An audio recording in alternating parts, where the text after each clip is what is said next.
Muy buenas amigos míos, ¿cómo han estado? Mi nombre es Enrique Zuleta y sean bienvenidos a mi canal Quique Te Enseña.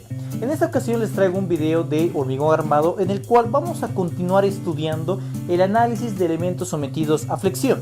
Para esto, el tema que nosotros vamos a empezar estudiando será el de factores de reducción de resistencia, los factores Phi. En realidad, ¿a qué hace referencia cada uno de esos factores Phi que nosotros vamos a ir tomando en cuenta a lo largo de nuestro diseño de elementos de hormigón armado? En sí, los factores Phi nos permiten tomar en cuenta ciertos aspectos del diseño que nosotros obviamente no podemos llegar a computar de una manera precisa. El primer parámetro que nos permite considerar los factores Phi es lo referente a las incertidumbres respecto a las resistencias de los materiales.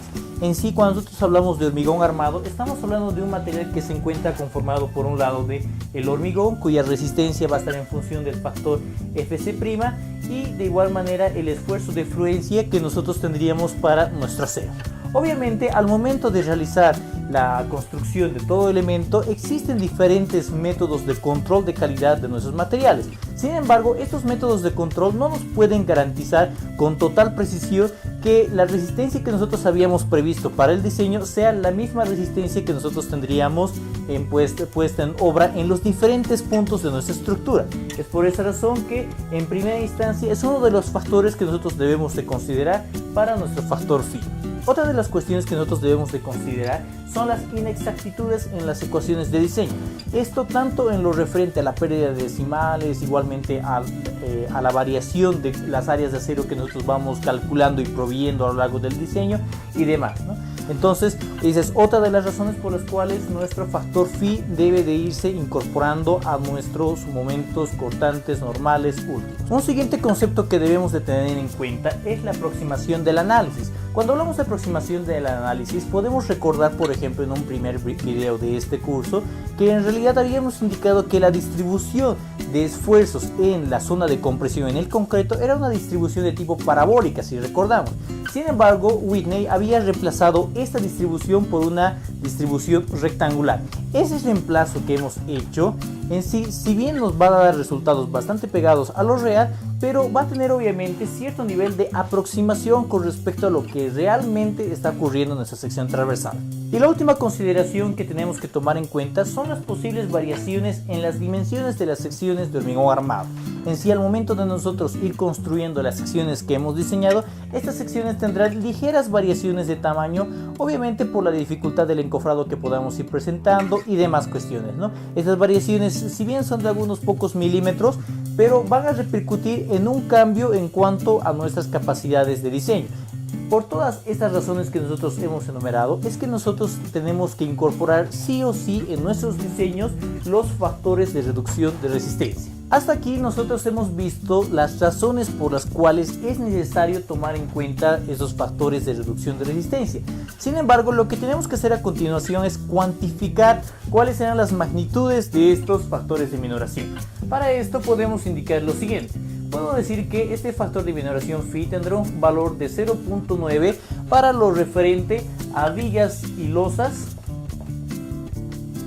controladas por tensión.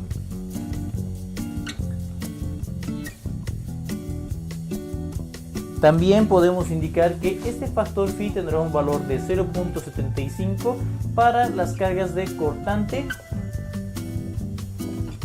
y torsión en vigas. Luego también se pueden registrar valores de 0.65 o 0.75 para columnas, o también 0.65 o 0.75 a 0.9 para columnas con cargas axiales muy pequeñas.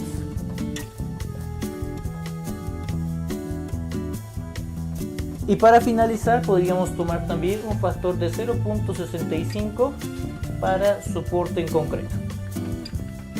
Con este pequeño esquema nosotros hemos logrado cuantificar cuáles son los diferentes valores de nuestros factores de reducción de resistencia para nuestros diferentes tipos de elementos en hormigón armado.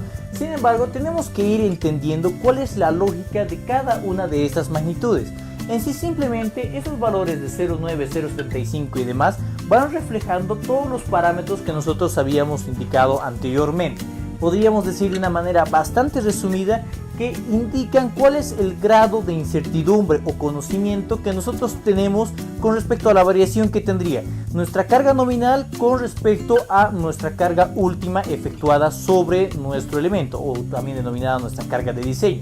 Es ahí que nosotros podemos llegar a la conclusión simple de que elementos como vigas y losas controladas por tensión tienen un nivel bastante cercano en cuanto a la carga nominal y la carga de diseño, siendo el factor simplemente de 0.9 en contraste con otros elementos donde tenemos ya inclusive factores de 0.65, donde obviamente existen algunos parámetros que hacen que nuestro nivel de conocimiento en cuanto al cálculo de nuestra carga nominal ha de ser obviamente resultados muy diferentes a lo que realmente tenemos en cuanto a nuestras cargas de diseño. Continuando con nuestro estudio, podemos revisar un primer valor que nosotros tenemos en cuanto a los factores de reducción de resistencia. Este factor de 0.9, si nosotros releemos un poco más a detalle, nos indica que este 0.9 es válido para vigas y losas controladas por tensión.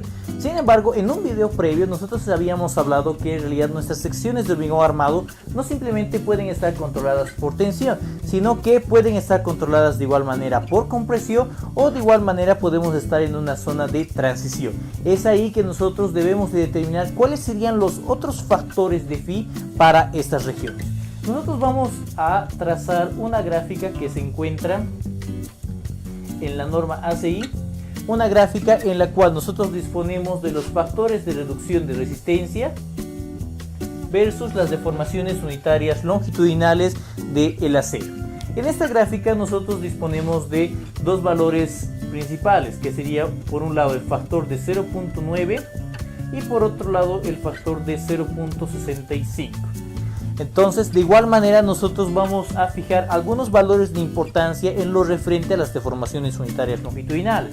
Por un lado habíamos dicho que un factor de importancia sería la deformación unitaria de fluencia, que la habíamos definido como 0.002 con fines prácticos de manera general, y una deformación del acero de 0.005.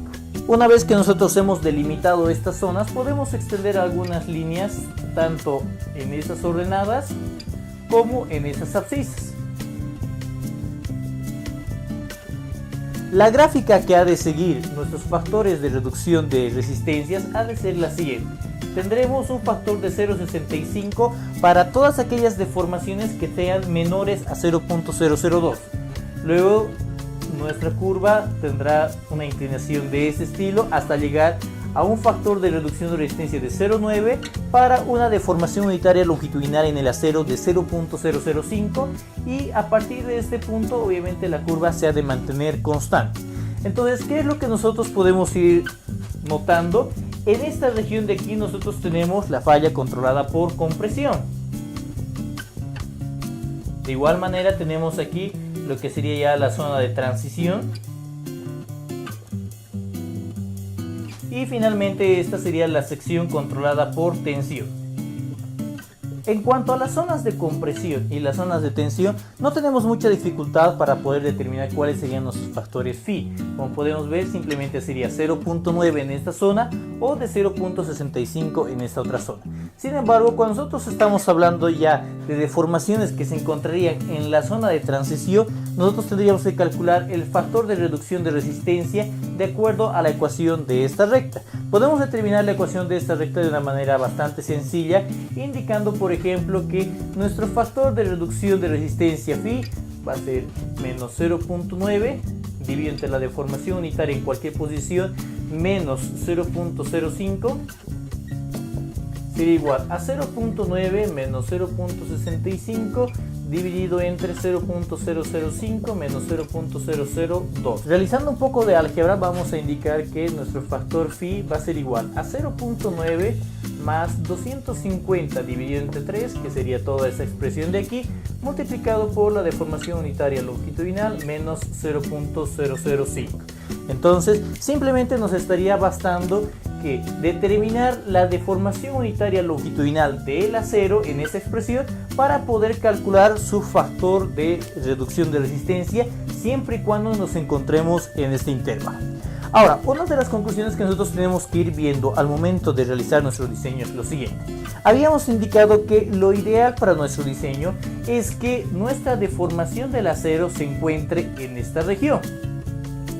Entonces, ¿qué es lo que nos indica cuando nosotros nos encontramos en la sección controlada por tensión? Nos indica que nuestro diseño se encuentra, entre comillas, vamos a ponerle por el momento, dentro de lo óptimo. De igual manera tenemos esta otra región que es la región de transición. En esta región de transición lo que nosotros podemos decir con respecto a su diseño es que en realidad sería una región en la cual obviamente nuestra estructura estaría cumpliendo lo que serían los requerimientos de nuestro diseño. Sin embargo, el problema es que este tipo de secciones son bastante antieconómicas. Entonces, lo recomendable es que nosotros vayamos a seguir uno de los siguientes caminos. O por un lado, aumentar la altura de nuestro elemento, o por otro lado, disminuir la cantidad de acero.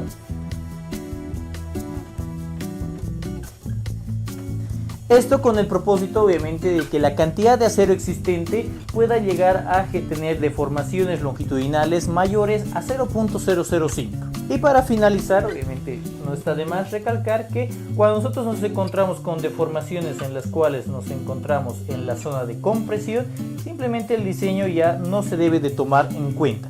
Obviamente en este caso deberíamos de cambiar secciones transversales, tendríamos que cambiar nuestro refuerzo y demás cuestiones para que obviamente se encuentre entre uno de esos dos estados, siendo como el predilecto nuestro estado controlado por tensión, al ser este obviamente ya un estado en el cual no se va a tener secciones demasiado grandes ni demasiado refuerzo. Y bueno amigos míos, con esto hemos llegado al final de este video tutorial. Espero que les haya gustado y que les sea de muchísima utilidad. De ser así, no se olviden darle clic en el botoncito de me gusta, compartirlo con sus amigos y suscribirse a mi canal de YouTube para poder estar al tanto de mis siguientes publicaciones. No se olviden que cualquier duda, consulta o sugerencia de algún otro ejercicio o tema en específico pueden dejarla acá abajo en los comentarios y en breve estaré subiendo este material para poder compartirlo con todos ustedes. Eso sería todo por esta ocasión, nos vemos muy pronto, muchísimas gracias.